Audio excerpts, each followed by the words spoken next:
Everyone, स्वागत करती हूँ आप सभी का आज के इस इम्पॉर्टेंट वीडियो में।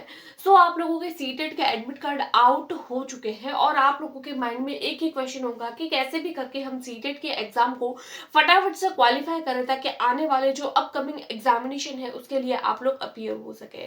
अब बहुत सारे कैंडिडेट ऐसे होते हैं जो बहुत अच्छे से प्रिपेयर करते हैं, लेकिन फिर भी वो इतने कॉन्फिडेंटली अपने एग्जाम के लिए प्रिपेयर नहीं हो पाते हैं। और कुछ कैंडिडेट ऐसे होते हैं जिन्होंने बिल्कुल भी तैयारी नहीं करी होती है और वो लोग भी चाहते हैं कि भाई हम लोग सीटेट की परीक्षा को अच्छे मार्क्स के साथ में क्वालिफाई करें। तो ऐसे कैंडिडेट जो पिछले 2 से 3 मंथ से प्रिपेयर कर रहे हैं एंड ऐसे कैंडिडेट जो अभी बिगिनर्स है या फिर आज या कल से ही उन्होंने या पिछले 4 या 5 दिन से ही अपने प्रिपरेशन को स्टार्ट किया है, तो दोनों तरीके के कैंडिडेट्स के लिए ये वीडियो होने वाली है। और आज की वीडियो में मैं स्पेशली आप लोगों को मेरा अनुभव बताऊंगी, क्योंकि मैंने भी रीट की परीक्षा को भी दिया है, सीटेट की परीक्षा को भी दिया है और कुछ कुछ बातें इंपॉर्टेंट जो आप लोगों को ध्यान रखने की जरूरत है। अगर मैं बताऊं तो आज की वीडियो में हम स्पेशली डिस्कस करने वाले हैं कि हम लोग सीटेट की परीक्षा में तुक्का कैसे लगा सकते हैं। देखिए, तुक्का का मतलब मैं वो नहीं बताऊंगी जैसे अक्कड़ बक्कड़ बम्बे वो वाला खेल यहाँ नहीं होगा, या फिर ABCD जैसा हम बचपन में गेम्स खेला करते थे। यहाँ पर तुक्का का मतलब वो नहीं है कि आप लोग ABCD, कई बार आप लोगों को बता दिया जाता है कि बी लगाना है तो सब में बी लगाइए, आप लोगों के राइट हो जाएगा, या सब में सी लगाइए, या कुछ में बी कुछ में सी। ऐसी कोई ट्रिक नहीं है, बल्कि कुछ ऐसे लॉजिकल या फिर साइंटिफिक फैक्ट मैं आप लोगों को बताने वाली हूँ। अगर आप उन फैक्ट्स को ध्यान में रखते हैं तो आई होप आप लोग सीटेट में अपने 20 से 25 मार्क्स को बचा सकते हैं। ये एक तरीके के मार्क्स बचाने की तरीका हो सकता है और ये तरीका ऑथेंटिक भी है और साइंटिफिक भी है। यहाँ पर वो नहीं है कि आप लोग ABCD में से कोई भी लगा लो, आप लोगों के राइट हो जाएगा। कुछ कुछ बातों को आप लोगों को अवेयरनेस के साथ ध्यान रखना होगा, तो आप लोग सीटेट में जो है वो एक अच्छा स्कोर कर सकते हैं। मान लीजिए आप लोग अपनी परीक्षा देने जा रहे हैं और आप लोगों को 70 से 80 मार्क्स तक के क्वेश्चन आ रहे हैं, 10 या 20 मार्क्स के क्वेश्चन नहीं आ रहे हैं, तो आप लोग जस्ट इन बातों को गैस करके जो है एक गैस तरीके से तुक्का बोल सकते हैं। आप लोग जस्ट वहां पर एक तुक्का लगा सकते हैं। तो हो सकता है आप लोग 20 सवालों में तुक्का लगाए, आप लोगों के 12 सवाल सही हो जाए, 80 सवाल तो आपके आ ही रहे हैं, तो आप लोगों के 90 से ऊपर आके आप लोगों की सीटेट क्वालिफाई हो सकता है। तो इस वीडियो को एंड तक देखिएगा। आई होप आप लोगों को ज्यादा नहीं तो 3 से 4 पॉइंट तो ऑब्वियसली आप लोगों को हेल्पफुल होने वाले हैं। और 20 से 25 मार्क्स तो बढ़ते ही हैं, और ये अगर आप लोग ट्रिक को फॉलो करते हैं तो देखिए, सबसे पहले जैसे कि आप लोगों के क्वेश्चंस दिए जाते हैं तो आप लोगों ने देखा होगा कि क्वेश्चंस काफी लेंथी होते हैं। सीटेट के एग्जाम में स्पेशली क्वेश्चन काफी लेंथी होता है, उसके जो ऑप्शंस होते हैं वो भी काफी लेंथी होता है। ऐसे में सबसे पहले क्वेश्चन को पढ़ना, उसको समझना, देन उसके ऑप्शंस को पढ़ना, उसको समझना, देन उसका आंसर करना। क्वेश्चन को पढ़ते हैं, ऑप्शंस को पढ़ते हैं, तब तक क्वेश्चन को भूल जाते हैं। 4 ऑप्शंस को पढ़ते हैं, ऐसे में क्या होता है, काफी कंफ्यूजन होता है, टाइम भी खराब होता है, तो समझ नहीं आता। तो हम उस समय या फिर तो क्या करते हैं, उस क्वेश्चन को छोड़ देते हैं या तुक्का लगा देते हैं। अब जो क्वेश्चन को छोड़ रहे हैं उससे बढ़िया तुक्का ही लगा दे। तो इस तरीके के क्वेश्चन जो काफी लेंथी होते हैं, ना तो हमको आ रहे हैं और ना हम लोग उनको कर पा रहे हैं, और ऐसे क्वेश्चंस की वजह से ओनली टाइम खराब हो रहा है, तो उस समय पे आप क्या कर सकते हो, 4 ऑप्शन को देखिए। चारों में से जो आप लोगों को बड़ा ऑप्शन दिख रहा है, जो आप लोगों को लॉन्ग आंसर दिख रहा है, उसको आप लोग टिक कर लो। अब लॉन्ग का मतलब ये नहीं है कि बाकी सारे ऑप्शंस 2-2 लाइंस के हैं, एक ऑप्शन 3 लाइन का है, लॉन्ग है तो ये राइट हो गया, नहीं। लॉन्ग का मतलब है कि एक ऐसा ऑप्शन जिसमें आप लोगों को तीनों जो ऑप्शंस है वो इंक्लूड होते हुए नजर आ रहे हैं। तीनों ऑप्शंस जिस एक ऑप्शन में इंक्लूड हो रहे हैं वही आपका आंसर होगा। या फिर तो इस तरीके से आप लोग अपने आंसर तक पहुंच सकते हैं, या फिर आप लोग बोथ वाले आंसर तक जा सकते हैं। कई बार ऐसा होता है, आप लोग अपने देखेंगे कि ए होता है, बी होता है, फिर आता है बोथ, ए और बी दोनों, तो वो बोथ वाला ऑप्शन आप लोग लगा सकते हैं। तो वहां पर आप लोगों के मैक्सिमम टाइम श्योर है कि आप लोग जो है वो अपने बोथ वाले आंसर राइट होने के चांसेस रहते हैं। उसके बाद में सेकंड आता है टैग वर्ड्स। आप लोग अपने टैग वर्ड्स को ध्यान रखिए, positive tag words, negative tag words. Positive tag words यानी कि ऐसे टैग वर्ड्स या ऐसे कुछ वर्ड्स जो हम लोग पढ़ते हैं, अगर आप लोग पूरा ऑप्शन नहीं भी पढ़ रहे हैं, टाइम मैनेजमेंट के चक्कर में अगर आप लोग पूरा ऑप्शन नहीं पढ़ रहे हैं, लेकिन हाँ, अगर आप लोगों ने पूरे ऑप्शन को जस्ट स्कैन करके जस्ट एक वर्ड निकाल दिया, चाहे वो पॉजिटिव हो चाहे वो नेगेटिव हो, अब बस उस पॉजिटिव और नेगेटिव टैग वर्ड्स के बेस पर आप अपने आंसर को एलिमिनेट कर पाते हैं। इससे क्या होता है, एक तो हम आंसर तक जल्दी पहुंचते हैं, टाइम बचता है, और उस क्वेश्चन के आंसर के सही होने के चांसेस बाकी सारे तरीकों से ज्यादा जो है वो बढ़ जाता है कि वो क्वेश्चन आप लोगों के सही हो सकता है। उसके बाद में तीसरा आता है एलिमिनेट एलिमिनेट करना। अब ये एलिमिनेट क्या होता है, ये वाला पॉइंट हो गया, ये पॉइंट हो गया। एलिमिनेशन मेथड क्या होता है?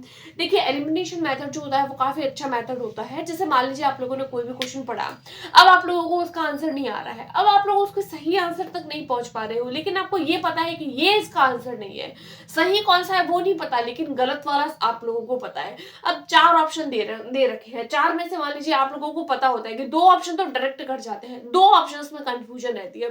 तो उन दोनों में से आप लोग देखिए, एक तो आप लोग इस चीज को देखिए लॉन्ग आंसर वाली, या फिर बोथ आंसर वाली, या फिर आप लोग टैग वर्ड्स को देखिए। ये 2 चीजों को देखिए। अगर आप लोग उन 2 ऑप्शंस में से ये 2 चीजों को अगर आप लोग देख रहे हैं तो आप लोग अपने आंसर तक फटाफट से पहुंच सकते हो। तो ये एक बात आप लोग ध्यान रख सकते हैं अपने एलिमिनेशन मेथड के माध्यम से, क्योंकि 2 ऑप्शंस तो डायरेक्ट कट जाते हैं, फिर पीछे के 2 ऑप्शन बचते हैं, उनको आप लोग टैग वर्ड्स के माध्यम से अपने आंसर तक पहुंच सकते हैं। तीसरा आता है सकारात्मक सोच यानी पॉजिटिव सोच।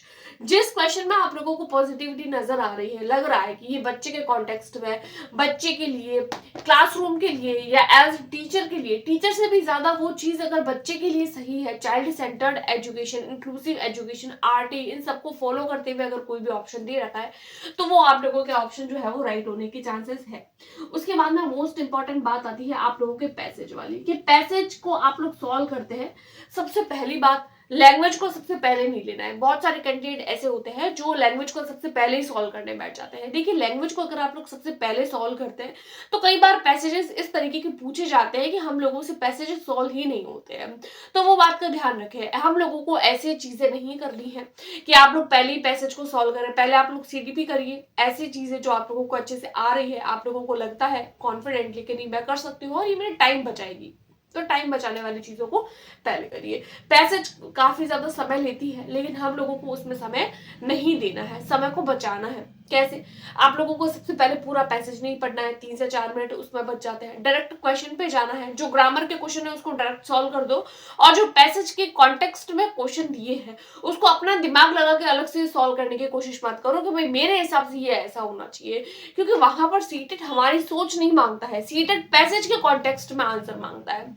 तो पैसेज को पढ़ो पहले, पैसेज को पहले नहीं पढ़ना है, पैसेज क्वेश्चन पढ़ो, क्वेश्चन को पढ़ने के बाद में, जैसे पहला क्वेश्चन पढ़ा है तो पहले क्वेश्चन का आंसर आप लोगों को फर्स्ट है, सेकंड है, थर्ड, 3 लाइनों में से किसी एक में मिल जाएगा।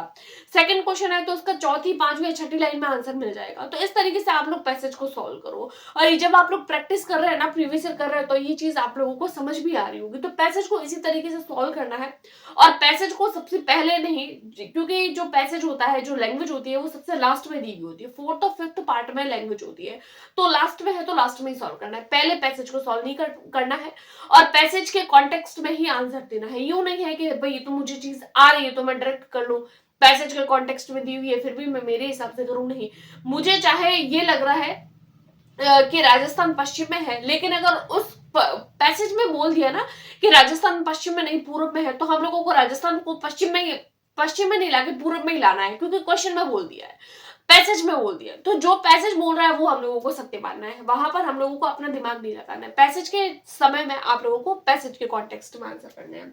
फिर आता है आप लोगों के नेगेटिव मार्किंग। भाई नेगेटिव मार्किंग है नहीं, क्वेश्चन एक भी छोड़ना आप लोगों को नहीं है, ये भी एक अपने आप में तुक्का ही ट्रिक है। भाई कई बार ऐसा होता है कि क्वेश्चन कैंडिडेट को लगता है भाई आ तो वैसे कुछ नहीं रहा है, सॉल्व तो मेरे से वैसे भी नहीं हो रहा है, और पास मेरा वैसे भी नहीं होगा, तो ऑलरेडी उसके माइंड में इतनी नेगेटिविटी आ जाती है। तो आप क्वेश्चन को छोड़िए मत, क्योंकि नेगेटिव मार्किंग है नहीं, सारे क्वेश्चन करो, चाहे आ रहे हैं चाहे नहीं आ रहे, फिर भी अटेम्प्ट हम लोगों को सारे के सारे क्वेश्चन करने हैं। उसके बाद में देख लेते हैं टाइम मैनेजमेंट। भाई ये भी तो एक तुक्का ट्रिक है, टाइम मैनेजमेंट जरूरी है। टाइम मैनेजमेंट कई बार कैंडिडेट नहीं कर पाते हैं, और बहुत सारे कैंडिडेट, क्योंकि रिजल्ट हम लोगों ने देखा है सीटेट को बहुत डाउन रहता है, बहुत 16 से 17 लाख कैंडिडेट फॉर्म फिल करते हैं, उसमें से 1.5 से 2 लाख 2.5 लाख कैंडिडेट ही पास हो पाते हैं। ये तो मैं ज्यादा बता रही हूँ, 2.5 लाख तक तो कैंडिडेट पास भी नहीं होते हैं। क्यों?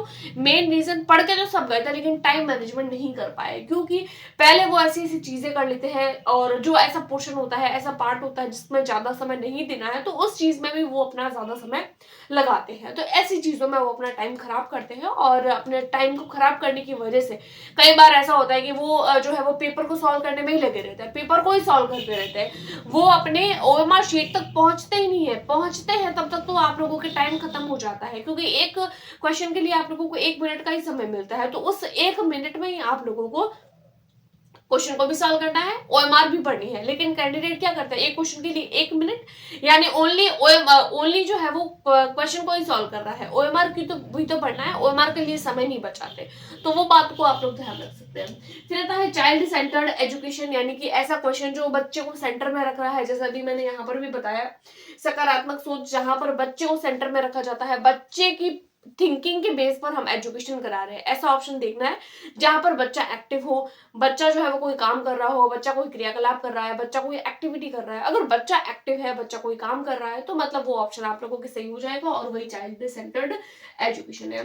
फिर आता है 75 मार्क्स की पेडागोजी आती है। ऑब्वियसली अगर आप लोग और कुछ नहीं, मान लीजिए आप लोगों को पेपर में अभी तक आप लोगों ने कुछ नहीं पढ़ा है, आप लोगों ने को कुछ भी नहीं आ रहा है, लेकिन आप लोग ये भी तो देखिए कि आप लोगों के 75 मार्क्स की पेडागोजी और सीडीपी आ रहा है। तो अगर आप लोगों ने सीडीपी सब्जेक्ट को बहुत अच्छे से कवर अप कर रखा है, इसके रूल्स, इसके क्वेश्चन प्रैक्टिस वो सब अच्छे से कर रखी है, तो 75 मार्क्स तो आप लोगों को वही दिला देंगे। उसके अलावा 90 नंबर में से आप लोगों को 15 नंबर और लाने हैं, वो आप लोग जो है वो थोड़े बहुत मैथमेटिक्स के क्वेश्चन करके, थोड़े बहुत पैसेज में से आराम से आप लोगों की सीटेट क्वालिफाई हो जाएगा। और पेडागोजी वाले पोर्शन की प्रैक्टिस अगर आप लोगों ने अभी तक भी नहीं करी है, तो अभी भी 2 दिन है आप लोगों के, आप लोग कर लीजिए।